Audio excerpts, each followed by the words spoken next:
Bir paytlar dehqonlar qishlog'i bo'lgan bu shahar 19-asrda termal buloq kashf qilinib, dunyodagi eng qimmat va eng chiroyli kurort shaharga aylandi. Badragaz Lichtensteinga yaqin Shvetsariyadagi butun shahardan mineral suv oqadigan, havosi salqin, yashillikka to'la spa shahar. U Lichtenstein, Avstriya va Germaniya bilan chegaradosh. Agar Yevropaga kelsangiz, bu yerga albatta kirib keting. Bu yerda mehmonxonalar juda ham qimmat. Otellarning hammasida termal buloqlardan quvurlar o'rnatilgan. Mehmonxonalar sanatoriya. Shaharda deyarli oddiy kafelar ko'rmadim. Restoranlar ham juda qimmat. Choy chaqiga kamida 10 yevro berish kerak. Zo'ri, transport yo mashina yoki Syurixdan 1 soatda poyezdda ham kelsa bo'ladi.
Taxminan 2 soat Badragaz shaharchasini aylandik, keyin esa termal suv chiqadigan g'orga yo'l oldik. U shahardan 4 kilometr uzoqlikda.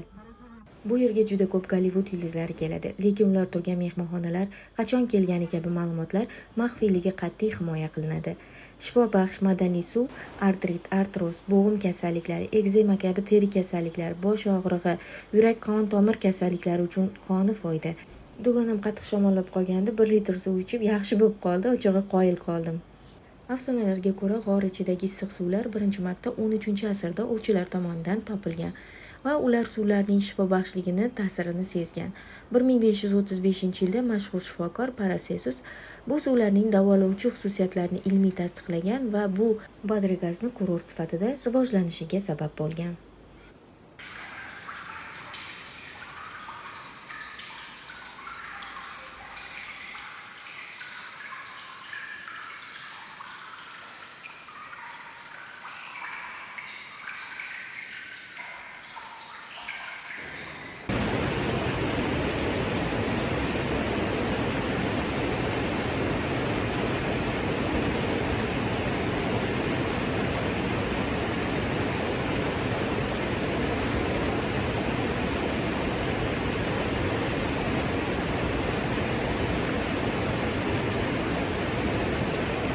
On 19-asrda maxsus yog'och quvurlar yordamida suv Badragazga yetkazilgan.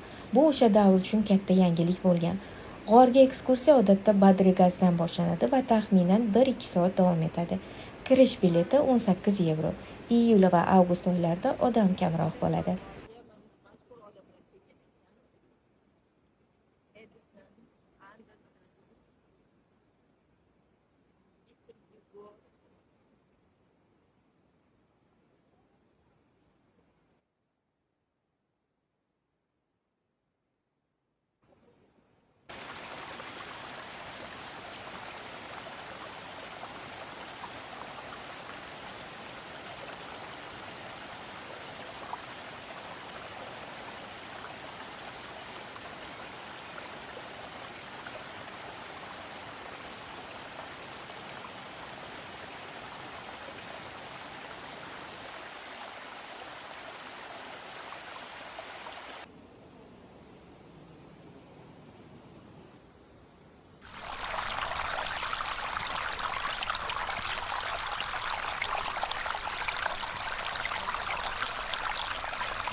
G'or oldida eski monastir va restoran bor. U yerda xuddi eski tarixga tushib qolgandek his qilasiz. Chunki har bitta detal, har bitta buyum asl holaticha saqlab qolingan. Qozonlar, tovalar, idishlar, tarelkalar hammasi eski zamonni eslatadi.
Gapim shu, Shveysariyaga bormang, borsiz qolib ketgingiz keladi.